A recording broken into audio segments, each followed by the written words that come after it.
Hello বন্ধুরা, বাংলা নিউজে আপনাকে স্বাগত। শুরুতে সংবাদের শিরোনাম, পরে বিস্তারিত জানিয়ে দেব আমাদের হাতে থাকা সর্বশেষ গুরুত্বপূর্ণ আপডেট বাংলা সংবাদ। দীর্ঘ বিরতির পর আবারও সংসদে দেখা যাচ্ছে ডক্টর রেজা কিরবিয়াকে।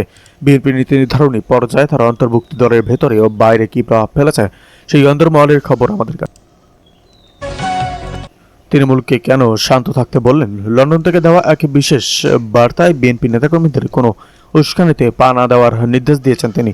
বড় আন্দোলনের আগে এটি কি কোনো বিশেষ কৌশল? সিসের গুরুত্বপূর্ণ সংবাদ সম্মেলন। সকল জল্পনার অবসান ঘটিয়ে আজ বিকেলে জাতির উদ্দেশ্যে ভাষণ দেবেন প্রধান নির্বাচন কমিশনার। সেই ভাষণে কি নির্বাচনের চূড়ান্ত তারিখ ঘোষণা করা হবে? দ্রব্যমূল্য নিয়ন্ত্রণে সচিবালয়ের জরুরি বৈঠক। বাজারের সিন্ডিকেটে ভাঙতে বাণিজ্য মন্ত্রণালয়ে আজ হাই ভোল্টেজ মিটিং চলছে। সাধারণ মানুষের জন্য বড় কোনো সুখবর কি আসছে এই মিটিং থেকে? একীভূত হচ্ছে কোন কোন ব্যাংক? লোকসান কমাতে 3টি রাষ্ট্রায়ত্ত ও ব্যাংককে একীভূত করার প্রাথমিক সিদ্ধান্ত নিয়েছে অর্থ মন্ত্রণালয়। আমানতকারীদের জমানো টাকার সুরক্ষা কি এতে নিশ্চিত হবে? লোডশেডিং কি তবে ইতিহাস হতে যাচ্ছে? পায়রা ও রূপপুর কেন্দ্র থেকে পূর্ণ মাত্রায় বিদ্যুৎ উৎপাদন শুরু হওয়ার খবর জানিয়েছে পাওয়ার গ্রিড, কিন্তু ট্রান্সমিশন লাইনের ত্রুটি কি নিরবিচ্ছিন্ন বিদ্যুতের পথে বাধা হয়ে থাকবে? প্রবাসী আয়ে হঠাৎ ধস, রেমিটান্স যোদ্ধাদের নতুন শর্ত। গত এক সপ্তাহে প্রবাসী আয় কমার কারণ হিসেবে হুন্ডি সিন্ডিকেটের নতুন কৌশলকে দায়ী করা হচ্ছে। এই চক্র ভাঙতে সরকার আজ কোনো বিশেষ ব্যবস্থা নিল? ইন্টারনেটের দাম কমাতে আইএসপিগুলোর সাথে বিটিআরসি বৈঠক। গ্রাহক পর্যায়ে ইন্টারনেটের খরচ কমিয়ে আনতে আজ এক বিশেষ প্রস্তাবনা দিয়েছে কমিশন, কিন্তু ইন্টারনেট ব্যবসায়ীরা এর বিনিময়ে কি দাবি তুললেন? এদিকে একটি গোষ্ঠী স্বাধীনতার ইতিহাস ভুলিয়ে দিতে যাচ্ছে বলেন রেজভি।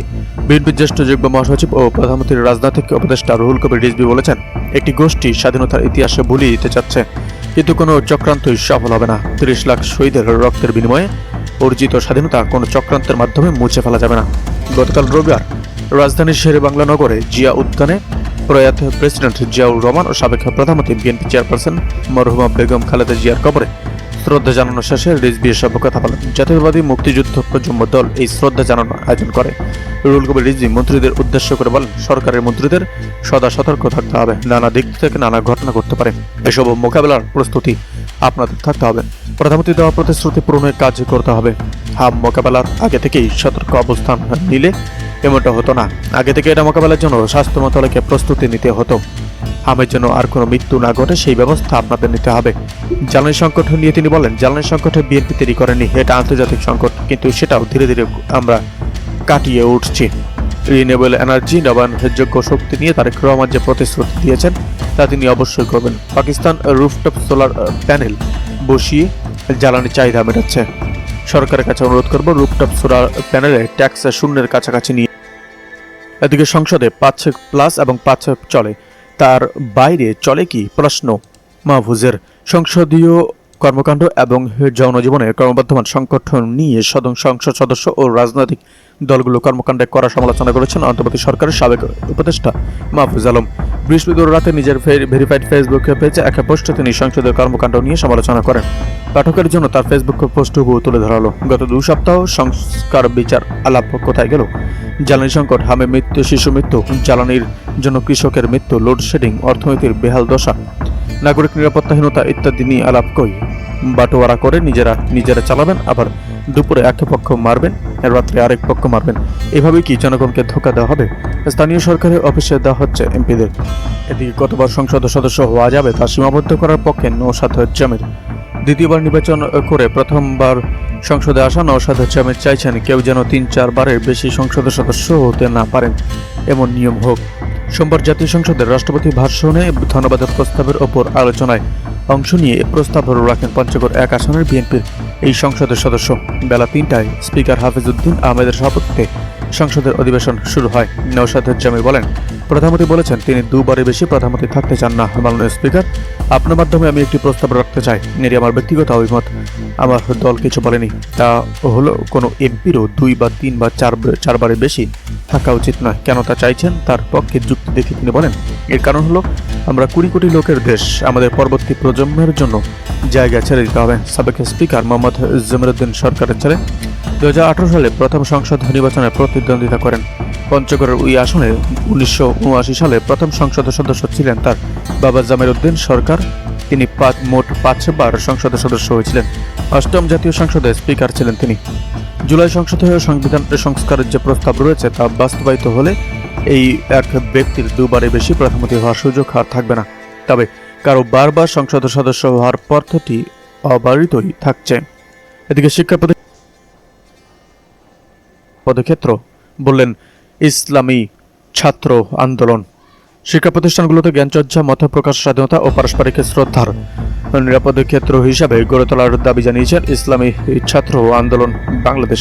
সংগঠনটি বলছে, দেশের বিভিন্ন শিক্ষা প্রতিষ্ঠানে চলমান সহিংস ও ছাত্র রাজনীতি শিক্ষা স্বাভাবিক পরিবেশকে ব্যাহত করেছে এবং সাধারণ শিক্ষার্থীদের ঝুঁকির মধ্যে ফেলেছে।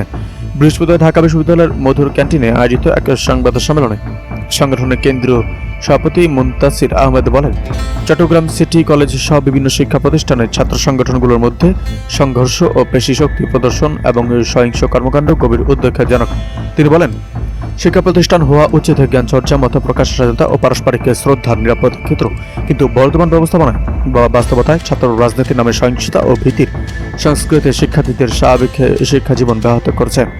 মুনতাসির আহমেদ আর বলেন, অতীতের সহিংস ও অস্থিতিশীল রাজনৈতিক সংস্কৃতি পুনরাবৃত্তি রোধ করে প্রতিটি ক্যাম্পাসে শিক্ষা বান্ধব পরিবেশ নিশ্চিত করা এখন সময়ের দাবি।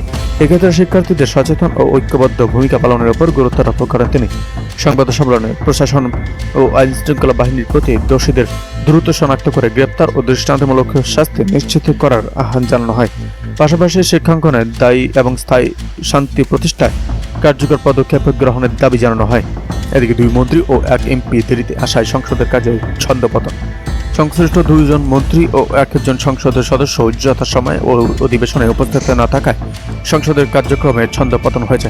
এছাড়া নির্ধারিত সময়ে অধিবেশন শুরু না হওয়া নিয়েও অনির্ধারিত বিতর্ক হয়েছে। আজ সোমবার সংসদের বৈঠকে এই ঘটনা ঘটে। স্বরাষ্ট্রমন্ত্রী এবং সড়ক পরিবহন ও সেতুমন্ত্রী উপস্থিত না থাকায় জরুরি জনগুরুত্ব সম্পন্ন বিষয়ে মনোযোগ আকর্ষণ এর গৃহীত 2টি নোটিশ নির্ধারিত সময়ে নিষ্পত্তির জন্য সংসদে উত্থাপন করা যায়নি। আর সংশ্লিষ্ট সদস্য এবং সংসদের সদস্য উপস্থিত না থাকায় আরেকটি নোটিশ নির্ধারিত সময়ে উত্থাপিত হয়নি। পরে সংশ্লিষ্ট 2 মন্ত্রী ও 1 জন সংসদের সদস্য অধিবেশনে যোগ দিলে নির্ধারিত সময়ের প্রায় ঘণ্টাখানেক পর নোটিশে 3টি নিয়ে আলোচনা ও নিষ্পত্তি হয়। আজ সংসদের বৈঠকের কার্যসূচিতে শুরুতে ছিল প্রশ্নোত্তর টেবিলে উত্থাপন করা হয়। এরপর ছিল জরুরি জনগুরুত্ব সম্পন্ন বিষয়ে মনোযোগ আকর্ষণ এর গৃহীত নোটিশের ওপর আলোচনা। আজ 3টি নোটিশ গ্রহণ করা হয়েছিল আলোচনার জন্য। এর মধ্যে একটি স্বরাষ্ট্রমন্ত্রীর, একটি সড়ক পরিবহন ও সেতুমন্ত্রীর এবং আরেকটি দুর্যোগ ব্যবস্থাপনা ও ত্রাণ মন্ত্রীর মনোযোগ আকর্ষণের জন্য আনা হয়। এদিকে ছাত্রলীগের গুপ্ত রাজনীতি ছাত্রদলের তোপে সাদেক কায়েম রাজধানীর শাহবাগ থানায় আটকে পড়া